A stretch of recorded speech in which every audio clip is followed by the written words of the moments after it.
All right, guys, today we're working on the Zetor 5211 behind me. You can see it. I thought that what I'm going to work on today was going to be just an easy project and I'd have it done in a matter of a half an hour or so. But that turned out to be a bigger problem than I thought it was going to be. So here's the slave cylinder for the clutch. This is what it looks like. And basically you've got a line that comes in the back here. It's a banjo type fitting. And then you'll have a rod, pull this here, that goes down inside of here. And when you press on the clutch pedal, it then in turn pushes on the master cylinder. The master cylinder sends fluid to the slave cylinder and it pushes this out, which then opens up your clutch. So that's kind of what we're working on here. But the problem that I found is, and I want to let you guys know about this before you have to do this yourself, is originally the slave cylinder on the threads here, this is a 10 by 1 millimeter thread. And the old banjo fitting, which is right here, and you can see it's broken, is not, the 10 by 1 thread is not the same on here. The new one is a 3/8 24. So I didn't know that, and I tried to thread this into this, and it started going fine, but then it started getting tighter and tighter, and before I knew it, it was too tight, and I could not back it out without snapping the head off. And it snapped right where the hole is. I don't know if you could see that. So I went down thinking I was okay. After I drilled this out, I ran the tap to chase the threads. I went down and got me a 3/8 24 banjo fitting. Well, here's what happens. It just pushes down inside of there. So when I was drilling this out, I must have nicked these threads a little bit, and now I've screwed up the threads. So this little half-hour project has now cost me about 2.5 hours to this point, and I don't even have it on yet. So I'm going to tell you how I'm going to try to fix this, and I hope it works. Basically, I've got a kit here that has some 3/8 24 helicoils in it, and that's what I'm going to be trying to do. I'm going to drill this out. We're going to put a 3/8 24 helicoil, and that way we can thread this into it. Now, a lot of times you go to the parts store and they'll have a coarse thread banjo bolt like that, but that's not what you want. The finer the thread, the better it'll seal. So basically, the more threads you have inside of your hole there, the more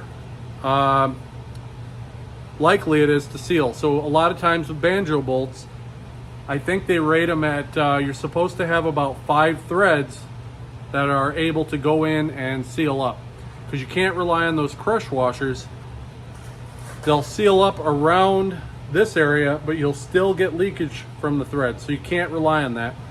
I don't know if you've ever tried it, but when you take a brake line off and try to plug one of those banjo fittings, I've tried to take a nut and a bolt with, like, say a 3/8 by 16 bolt and 2 crush washers to stop it from leaking while I work on it, and you'll soon notice that it's still going to leak. So I didn't want to go that route. I wanted to keep the fine thread. The 3/8 24 will work okay for that. So let's go ahead and get started. All right, so first things first, I want to get that piston out of there. So we'll just take a little compressed air and we'll catch it on the other side.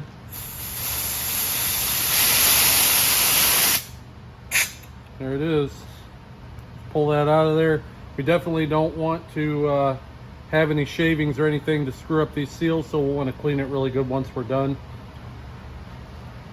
Now, if you guys do have to replace this, the banjo bolt you're going to need is right here. I'll give you the part number. It's a Dorman, and the number is 13947. That is the one that I'm going to use, and that should work for you. The drill size for this helicoil is going to be a 25/64.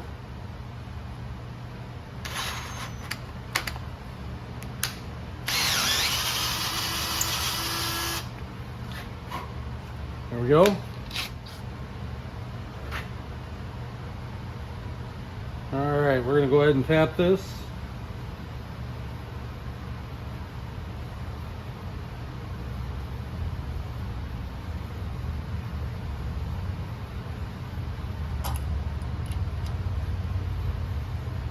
Now this is soft. It feels to me like this is cast iron.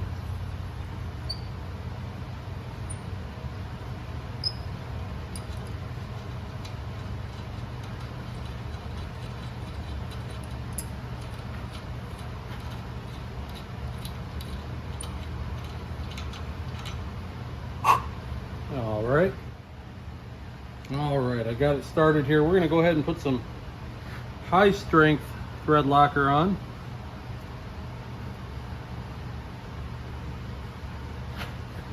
Want to make sure it's going to stay in here and seal up good.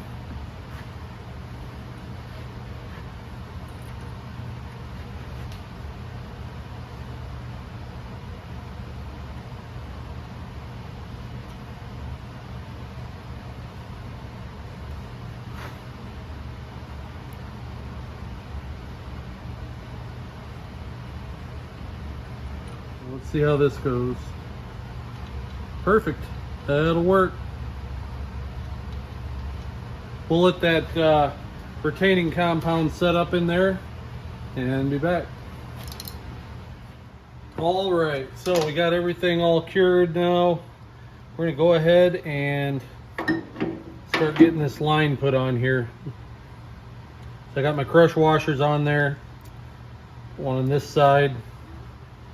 So one thing I noticed is, you see how many threads we're gonna get into that? That's awesome. It's gonna work really good.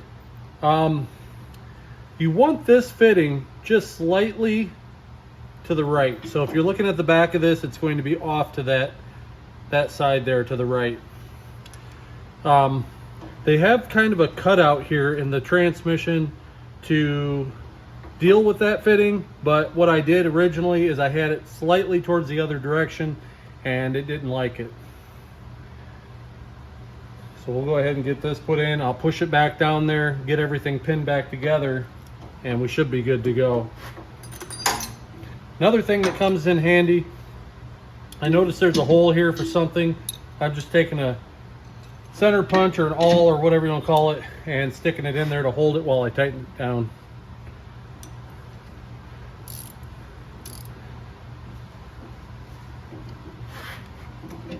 The bleeder valve here is actually a 9mm, so you won't have to go looking for that. All right, I'm gonna get underneath it and start putting it together. All right, hopefully you guys can see that. We got this bracket here that needs to go on the slave cylinder before the slave cylinder sits down inside of this bracket.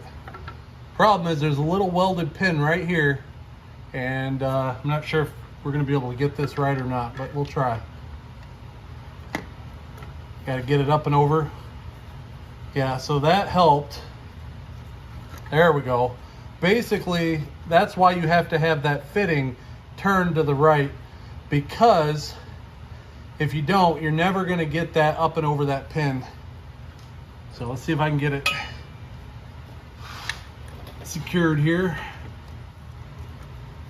Come on, there it is. There's the hole for that. Now, see if I can get this down. Okay, that's pinned in.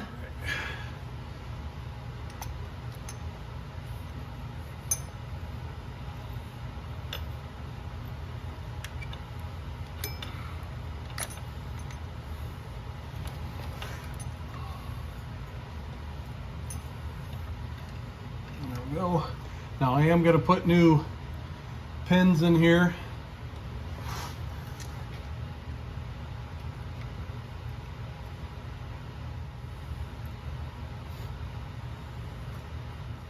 All right, that's it. We just need to bleed it.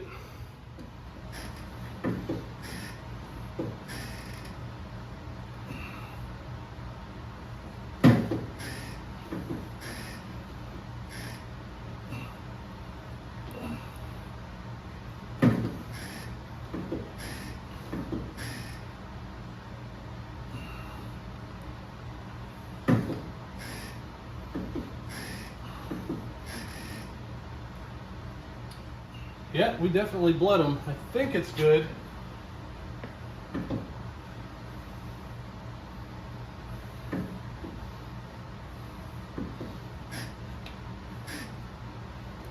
Do it a couple more times here.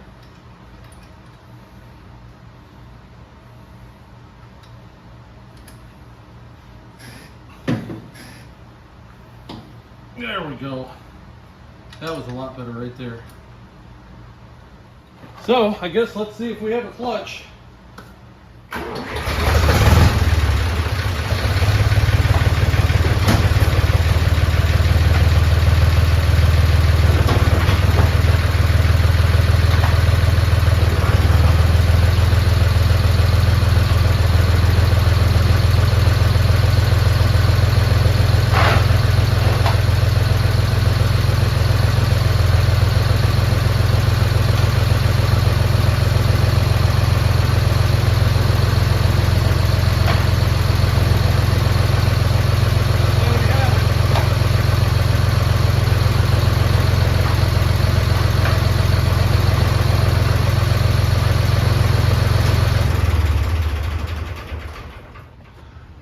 All right, I'd say we have a clutch, so I guess take it outside and drive it around, see how it really handles.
Running good, so I'd say we fixed it.